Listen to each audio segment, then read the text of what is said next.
Hello and welcome to this episode of Why is my business such high intensity torment? In this video cast, we explore the everyday problems that small business people have whilst pursuing their dreams of becoming profitable and successful business people. In this episode, we speak to Dr. Ian Kaminsky, who's going to talk to us about a common problem that often affects small business people. He's also going to try and set the longest speaking guest record. So let's see if he does that. Details next.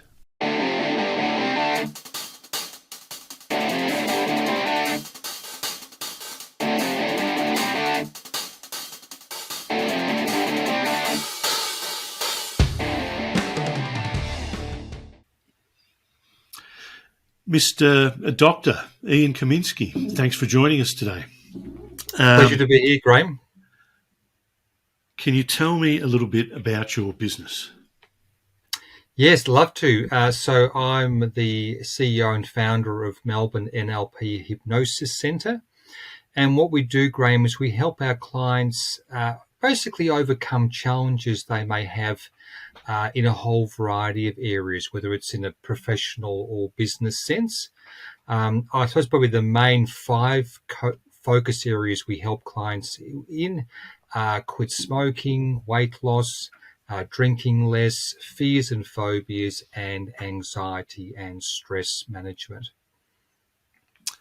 Drinking less. Why would you want to stop people from drinking less? And the other supplementary follow-up question is, it's 12 minutes past 5 on a Friday afternoon. Why aren't you and I out drinking? Well, after this, we'll have to go out and grab a drink somewhere. So looking forward to it.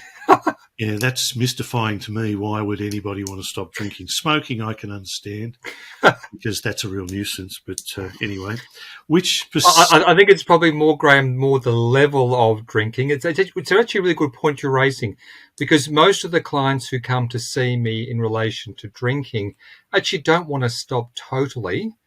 You know, they still want to enjoy the social drink, you know, like we might be having after this session tonight.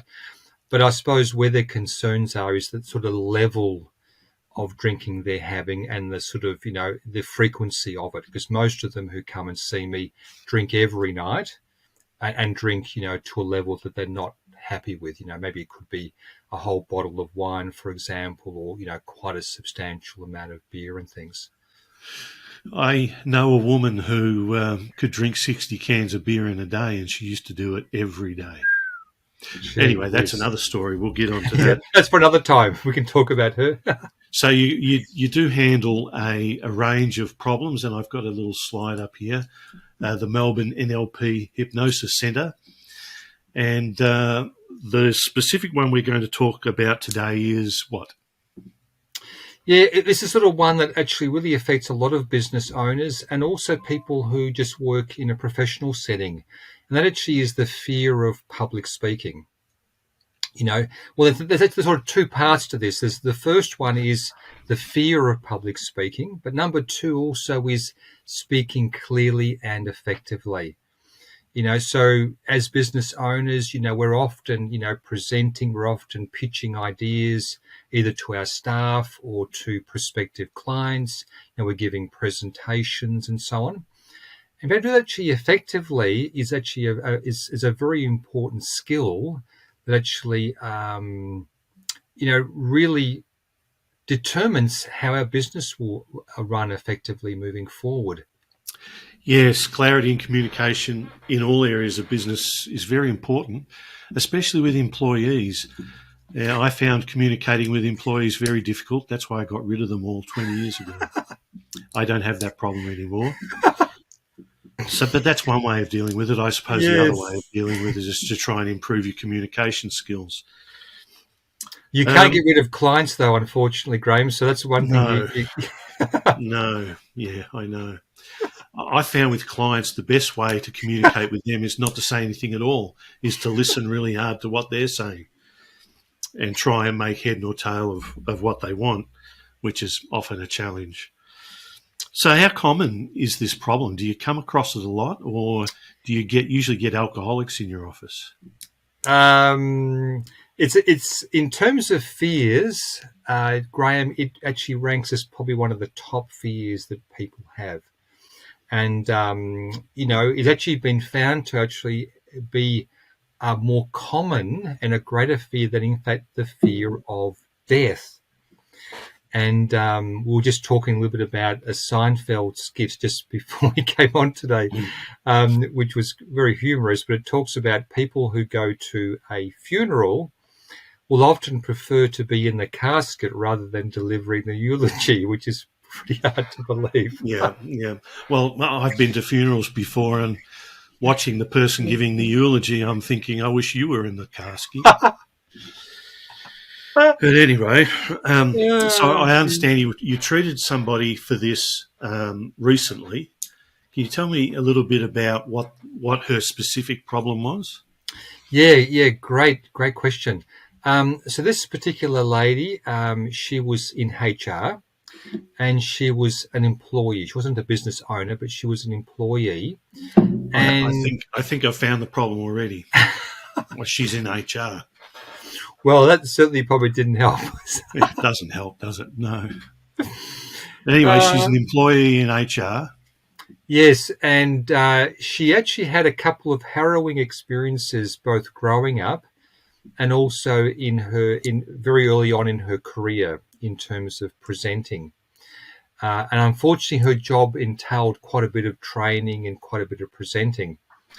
And what she found was, because of these harrowing experiences, she was just absolutely petrified of getting up and presenting in front of anyone.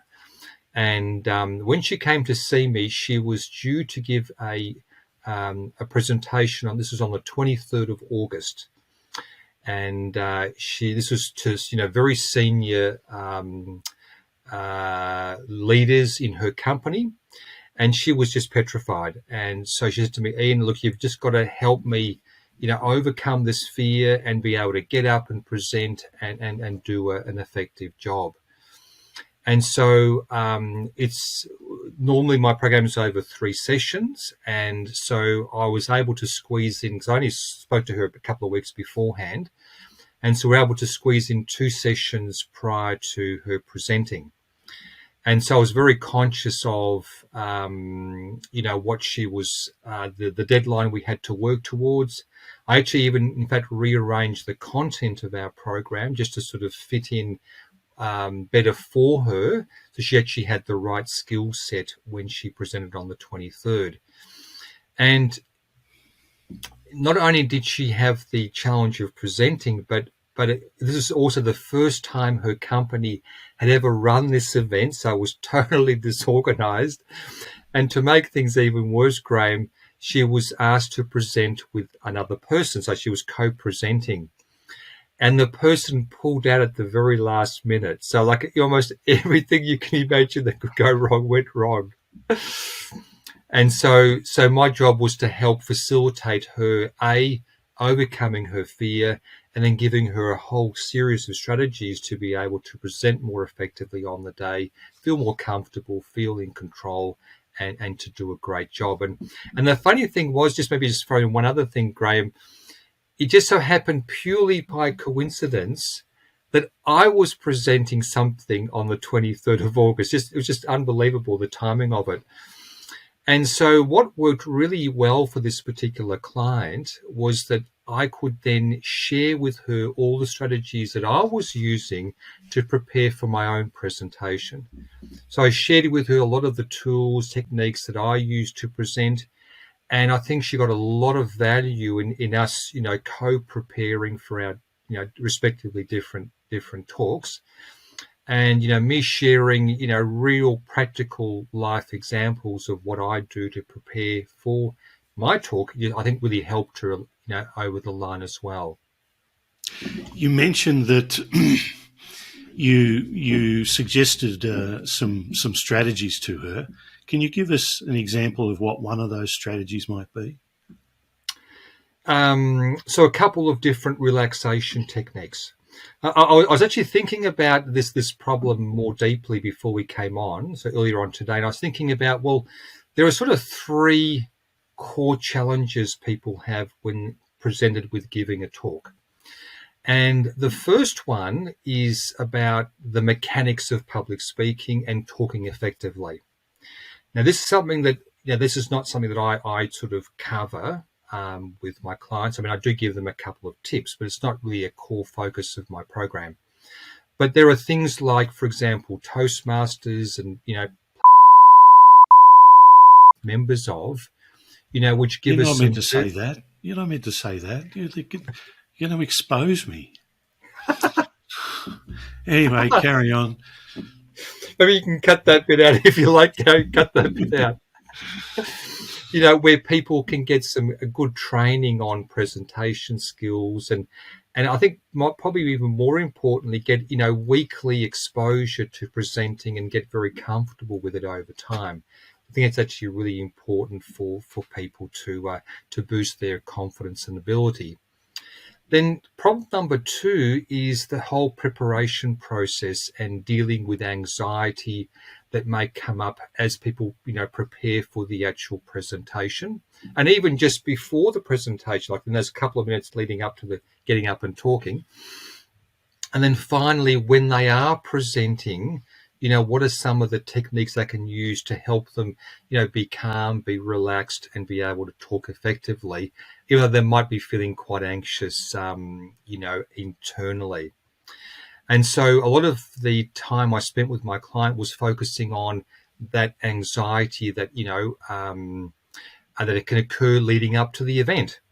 And so we did a whole series of techniques on relaxation, principles. And I just mentioned something. We don't have a lot of time, unfortunately, today, but I tell you what I can't control is the amount of time my guests talk for. I had a guest recently talk for 23 minutes, and no, couldn't interrupt her. But I understand what you can control and what you can't control is very interesting. I used to worry about, having a set of points to talk about, and then fear of missing one out or getting distracted and going off on a tangent, which yes. I'm prone to do. And that used to bother me until I realised that no one can see my notes here. No one knows what I'm going to talk about. They think I've covered everything that I was going to talk about, so it doesn't really matter unless I'm at a wedding and I've forgotten to mention the groom or something like that. But exactly. A really good point, Graham. People don't know. I mean, just another example on that point. I'm a musician, and every weekend I'm performing. I'm in a choir, and I perform. And, my rule is if I get 80% right, I'm doing okay, because most of the time, as you're saying, people don't even know if I've made a mistake anyway. So let's just keep going and finish off the song, and people just clap, and it's all very good anyway. I think 80% is pretty good. I know that I haven't got 80% of this right. But we've been talking now for 15 minutes, nearly 16 minutes. So we're going to wind it up there. Thank you very much. See if I've actually got maybe one other strategy I might just mention to you, but just to squeeze one other if I could. Sorry, I don't want to. I can chop this out if we need to. Okay. Another really powerful strategy particularly for anxiety leading up to a presentation is to actually flip your attention from the anxiety to what we call a success image, or the successful completion of the particular task that you're concerned about. So, for example, let's just say you're starting to get really anxious about giving the talk. Well, you can train yourself to then just say, okay, I accept the anxiety, close your eyes and just visualize yourself 5 minutes after the successful completion of a task. You're getting a standing ovation, you're there, you're feeling great, and you just feel absolutely fantastic. And if you do that multiple times, Graham, you almost don't even think about the anxiety. All you think about is you getting the ovation, yes, bowing down and feeling absolutely fantastic. So that's a great strategy I've used, and I tell my clients to use too. Yeah, no good for people who tend to catastrophize, though. But that's what you're trying to combat, isn't it? Exactly Catastrophizing. right. Exactly right. All right, we're going to wind it up now. Thank you very much, Dr. Kaminsky. Melbourne NLP. What does the NLP stand for? Yeah, it stands for, so N stands for neuro or mindset, L is linguistics or language, and P is for programs or patterns of behavior.